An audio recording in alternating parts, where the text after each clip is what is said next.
ज्ञान Sanjeevani first channel को subscribe करें, शेयर करें। Guided and teaching by professor Shiv Gupta. बने रहे इस वीडियो के साथ। Welcome back to our YouTube channel Gyan Sanjeevani first. आप सभी का फिर से स्वागत है हमारी इस नई वीडियो में। फ्रेंड्स, आज का जो वीडियो है वो आपके 11th स्टैंडर्ड में जो हमने अभी सेकंड चैप्टर स्टार्ट किया था, प्रेजेंटेशन ऑफ डेटा, उसी चैप्टर के रिगार्डिंग मैं आपको कुछ एग्जांपल्स के थ्रू क्वेश्चन समझाना चाहता हूं। आज का जो टॉपिक है वो है क्लासिफिकेशन ऑफ डेटा। इसके पहले भी मैंने एक हायरार्की चार्ट बना करके मैंने आपको सिखाया था कि क्लासिफिकेशन ऑफ डेटा में 2 टाइप्स के डेटा होते हैं, एक क्वांटिटेटिव एंड एक क्वालिटेटिव। क्वांटिटेटिव डेटा के भी मैंने कुछ क्लासिफिकेशन दिखाए थे। उसमें से अभी हम फर्स्ट क्लासिफिकेशन देखेंगे, डिस्क्रीट फ्रीक्वेंसी डिस्ट्रीब्यूशन। इस फ्रीक्वेंसी डिस्ट्रीब्यूशन को सिखाने के लिए मैं एक एग्जाम्पल की मदद लेना चाहूँगा।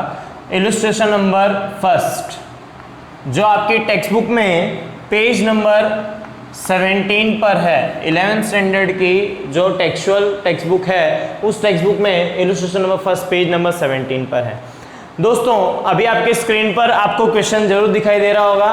तो इस क्वेश्चन में जो ये डेटा दिया गया है 0, 2, 2, 0, 3, 3, 4, 1 and this all are the datas which is showing in the screen. तो वो सारे डेटा, इसे हम अनग्रुप्ड डेटा कहेंगे। इसे क्या कहेंगे? Ungrouped data. अनग्रुप्ड डेटा का मतलब होता है कि जो अभी तक क्लासिफाइड किया नहीं है, ऐसे डेटा को हम अनग्रुप्ड डेटा कहते हैं, जो आपके सामने दिख रहा है। तो दोस्तों, जो मैंने डेटा का क्लासिफिकेशन बताया था, तो अनग्रुप डेटा किसे कहते हैं वो आप इस एग्जांपल से एकदम इजी वे में समझ सकते हो कि ये जो आपकी स्क्रीन पर दिखने वाला जो अनग्रुप डेटा है, जो नंबर्स हैं, वो हमारे लिए अनग्रुप्ड और अनक्लासिफाइड डेटा आप ऐसा कह सकते हो। इसे हम शॉर्ट में XI से डिनोट करते हैं, XI।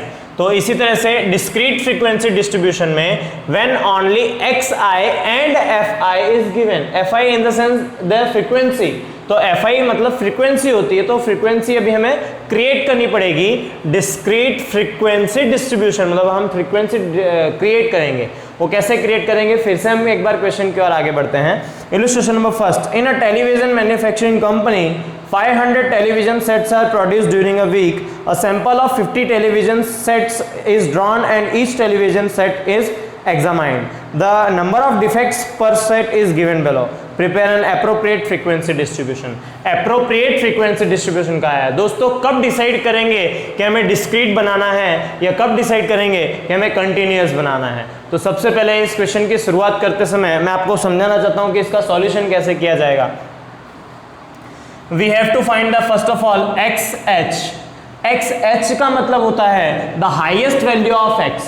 आपको जो भी डेटा दिया गया है उन सभी वेरिएबल्स को आप X डिनोट करोगे, इसलिए हम इसमें हाईएस्ट डेटा देखेंगे। तो इस क्वेश्चन में जो हाईएस्ट XI है वो है 5 की। उसी तरह से आप लोएस्ट डेटा भी ढूंढ लो, तो लोएस्ट जो XI है वो है 0। देखो फ्रेंड्स, क्वेश्चन में आपको दिख रहा है क्लियरली कि क्वेश्चन में जो हाईएस्ट है वो 5 है और लोएस्ट है वो 0 है। तो जब कभी भी ये जो रेंज है, रेंज हम कैसे निकालते हैं? R is equal to XH minus XL। XH highest value of X minus lowest value of X। तो 5 माइनस 0 इज इक्वल टू 5। जब कभी भी रेंज बहुत कम हो तब हम डिस्क्रीट फ्रीक्वेंसी डिस्ट्रीब्यूशन क्रिएट करते हैं। मैं फिर से एक बार रिपीट कर रहा हूं दोस्तों, इसे आप ध्यान से सुनना कि जब कभी भी रेंज, R फॉर रेंज, जब कभी भी रेंज कैसे निकालेंगे? हाईएस्ट वैल्यू ऑफ XI और लोएस्ट वैल्यू ऑफ XI के बीच का जो डिफरेंस होता है उसे हम रेंज कहेंगे। और जब ये रेंज छोटी हो, स्मॉल हो, 10 से कम हो, तब हम डिस्क्रीट फ्रीक्वेंसी डिस्ट्रीब्यूशन का यूज करेंगे। रेंज जब 10 से कम हो तब डिस्क्रीट फ्रीक्वेंसी डिस्ट्रीब्यूशन का यूज करना है।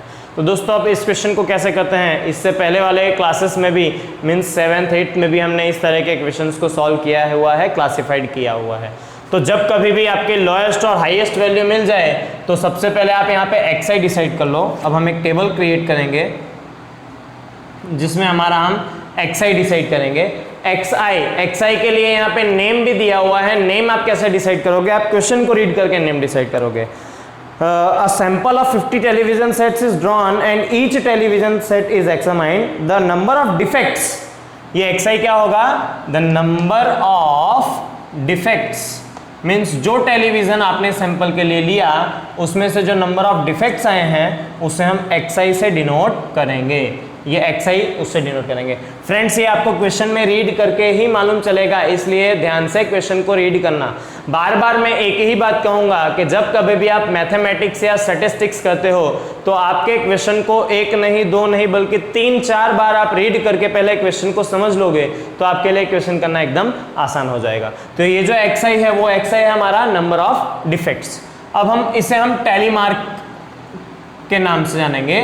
टैली मार्क का मीन्स क्या है कि जो अनग्रुप्ड डेटा है, अनग्रुप्ड डेटा जो आपके स्क्रीन पर दिख रहा होगा, ये जो अनग्रुप्ड डेटा है उस अनग्रुप्ड डेटा को ग्रुप करने के लिए, ग्रुपिंग करने के लिए हम यहाँ पे टैली मार्क का साइन यूज करेंगे जिससे कि हम उसकी फ्रीक्वेंसी डिसाइड कर पाए। Frequency means the counting of the xi in a question.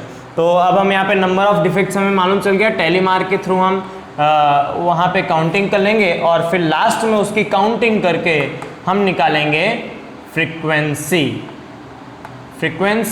और फ्रीक्वेंसी को डिनोट करते हैं हम fi से, fi in the sense frequency. इस तरह से हम डिसाइड कर सकते हैं। xi मीन्स वेरिएबल जिसे आप नंबर ऑफ डिफेक्ट्स यहाँ पे बोल सकते हो और fi मतलब फ्रीक्वेंसी। टैली मार्क एक टैली मार्क का साइन है, कैसे करते हैं। तो फ्रेंड्स अब यहाँ पे नंबर ऑफ डिफेक्ट्स क्या आएंगे, हमारे लोएस्ट है 0 और हाईएस्ट है 5, तो 0 से लेके 5 तक के नंबर्स लिख दो, 1 2 3 4 एंड 5, बस 5 तक के नंबर्स लिखने हैं क्योंकि हमारा हाईएस्ट 5 है और लोएस्ट 0 है। 0 से 5 तक के डिस्ट्रीब्यूशन लिख दिए। अब आपके क्वेश्चन में जैसे जैसे नंबर्स आएंगे वैसे वैसे टैली मार्क आपको देते जाना है। जैसे कि मैं कॉलम वाइज में आपको नंबर्स ले रहा हूँ। जैसे फर्स्ट वन इज 0, तो 0 के आगे 1, फिर 2, 2 के आगे 1, फिर अगेन 2, फिर अगेन, फिर 0, 0 पे, फिर 3, 3, अगेन 3, 3, फिर 4, फिर 1, फिर 2 4 2 1, 2 4 2 1, फिर 1 1 1 0, 1 1 1 0। देखो फ्रेंड्स, जब कभी भी 4 के बाद 5वां आए टैली मार्क तो उसे हमें क्रॉस कर देना है जिससे कि ये 5 का बंच बन जाएगा और जब हम फ्रीक्वेंसी काउंट करेंगे तो उसमें आसानी रहती है।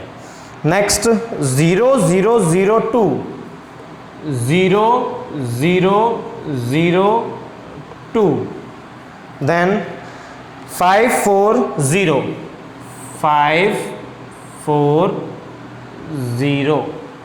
फ्रेंड्स ध्यान देते जाना, हम कॉलम वाइज डेटा को देख रहे हैं तो आप क्वेश्चन को ध्यान में रखते हुए डेटा को एकदम व्यवस्थित ढंग से टैली मार्क करना, अदरवाइज रॉन्ग भी हो सकता है।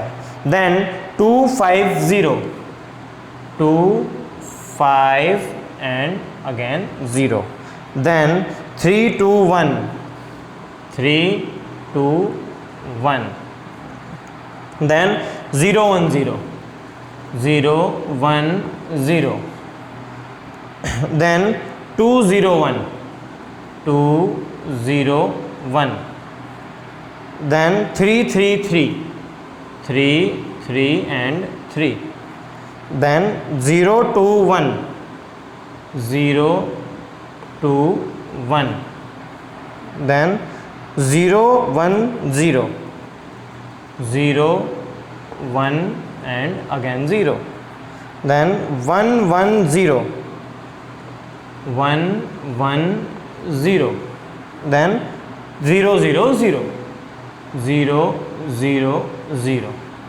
और कुछ है? कुछ नहीं है। एक बार फिर से आप चाहो तो देख सकते हो, 0 में कितने टैली मार्क आए हैं, 1 में कितने टैली मार्क आए हैं। अब हम उसकी काउंटिंग करेंगे जिससे कि हमें उसकी एग्जैक्ट फ्रीक्वेंसी मिले। तो अब हम काउंटिंग करते हैं। 5 5 का बंच बना है, काउंटिंग करना आसान है। 5 + 5 + 5 + 3 = 18, 5 + 5 + 2 = 12, 5 + 4 = 9, 5 + 1 = 6, 3 and 2। इस तरह से आपके जो फ्रीक्वेंसी है वो काउंटिंग हो जाती है और इसे हम कहते हैं डिस्क्रीट फ्रीक्वेंसी डिस्ट्रीब्यूशन। हमें एक कॉलम और बनानी रहेगी, एक रो और बनानी रहेगी जिसमें हम टोटल लिखेंगे। टोटल लिखने का मैं तरीका बता दूं आपको। Data presentation is important thing. पहली मार्क के हमें टोटल करने की ज़रूरत नहीं होती है। यहाँ पे हम टोटल करेंगे और टोटल के बाद यहाँ पे हम इसकी टोटल कर लेंगे तो हमें इसका टोटल मिलेगा 50, जो कि आपका डेटा में दिया हुआ है। और कैलसी का इस्तेमाल कर सकते हो आप, कैलसी से आप इसकी टोटल कर सकते हो। इस तरह से हमने डिस्क्रीट फ्रीक्वेंसी डिस्ट्रीब्यूशन क्रिएट किया। डिस्क्रीट फ्रीक्वेंसी डिस्ट्रीब्यूशन क्रिएट करने का बहुत ही सिंपल सा तरीका होता है कि जब कभी भी, सबसे पहले हाईएस्ट वैल्यू और लोएस्ट वैल्यू देख लो। जब कभी भी रेंज जो है अगर वो 5 से 10 से डाउन हो तो आपको डिस्क्रीट फ्रीक्वेंसी डिस्ट्रीब्यूशन क्रिएट करना है। डिस्क्रीट फ्रीक्वेंसी डिस्ट्रीब्यूशन को पहचानने का तरीका मैं आपको बता दूं कि सिर्फ xi होगी, मीन्स सिर्फ xi होती है और उसकी फ्रीक्वेंसी होती है, वो डिस्क्रीट फ्रीक्वेंसी डिस्ट्रीब्यूशन होता है। फ्रेंड्स, इसी तरह के क्वेश्चंस मैंने आपको प्रैक्टिस के लिए स्क्रीन पर रखे हुए हैं। आप इस तरह के क्वेश्चंस को अपने नोटबुक में सॉल्व करो और अगर इनके सॉल्यूशंस चाहिए तो आप इनके सॉल्यूशंस मेरे दिए गए व्हाट्सएप नंबर पर से ले सकते हो या मुझे मेल भी कर सकते हो। इस तरह के प्रैक्टिस क्वेश्चंस करके आप इस तरह के क्वेश्चंस को अच्छी तरह से सीख सकते हो और इस तरह के क्वेश्चंस आपको 2 और 3 मार्क्स में पूछे जा सकते हैं। तो इस वीडियो में बने रहने के लिए धन्यवाद। इस वीडियो को लाइक करें, शेयर करें और कमेंट्स करें। और अभी तक अगर आपने चैनल पे सब्सक्राइब नहीं किया है तो सबसे पहले चैनल को सब्सक्राइब करें। Thank you.